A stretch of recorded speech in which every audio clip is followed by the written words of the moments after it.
dito ka po muna. Picture daw muna po. May dito tayo mga binte. Ano sabi mo? Tayong short prayer. Gusto ko siya, Ronce. Excited. Nandito po sila para sa tree planting. Nagti-tree planting po sila.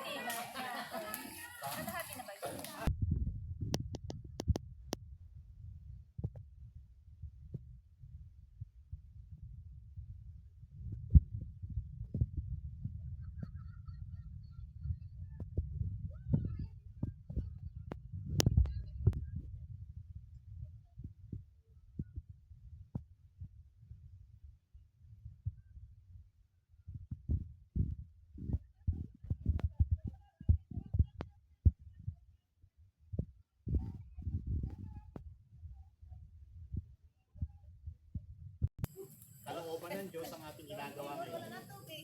Please allow me to read the text of the Bible. Somehow it would remind us about what we're doing now is very relevant. Basahin ko po sa Genesis chapter 2 verse 15 or 16. Sa English, and the Lord God commanded the man. The Lord God took the man and put him in the Garden of Eden to work in and take care of him. Sa Tagalog naman, iniligay ng Panginoong Yahweh ang tao sa halamanan ng Eden upang ito'y pagyamanin at pangalagaan. Days after the creation, ito po yung nangyari. God created man and God called man, assigned man to take care of Garden of Eden. Ito po ay pagyamanin at pangalagaan. Hindi lamang basta i-enjoy ni Adan ang magandang garden, the benefits of it. Kasi kung titignan mo natin Eden, no? Pag sinasabi ng Eden, ano yung mabasa sa isip natin? It's actually a paradise, a very beautiful place. And the Lord intentionally put Adam on that garden, not just to enjoy His creation, the benefits of it. Isang magal sinabi niya, ilagay ng Diyos ang tao upang pagyamanin at pangalagaan.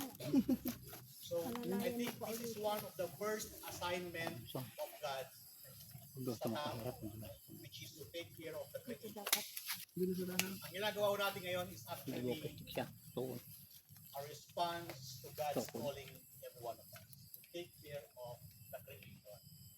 Hindi po ito responsibilidad sa PSPI, sa Rizal, sa MPNR, but first and foremost, it's actually an act of obedience sa kalooban ng Diyos kung saan ay pangalagaan natin ang kanyang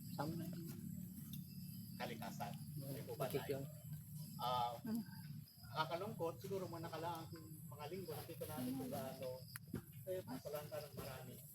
Kapanga, pamulan, is actually a result of man's responsibility. Pero salamat sa Diyos dahil we have this opportunity to be reminded as His sons and daughters na meron palang matagal ng ganitong bati to take care of His creation. Alam niyo ba kung ilang taon na ito? Yung mga kahulan. Itong bundara na ito, ilang taon na yan? 30, 100. Sabi ni Kuya Win, 25 years old yan. Imagine 25 years tumubo ng ganyang kalaki lamang. Pag nakabuso ang tao, puputulin niya lang yan ng ilang oras. 10 minutes. Wala pa. Nagtanim ulit tayo ngayon. I'm 50 years old now, 75 years 1 hour, old na clearing lahat. tatanim. Ganyan pa, tayo.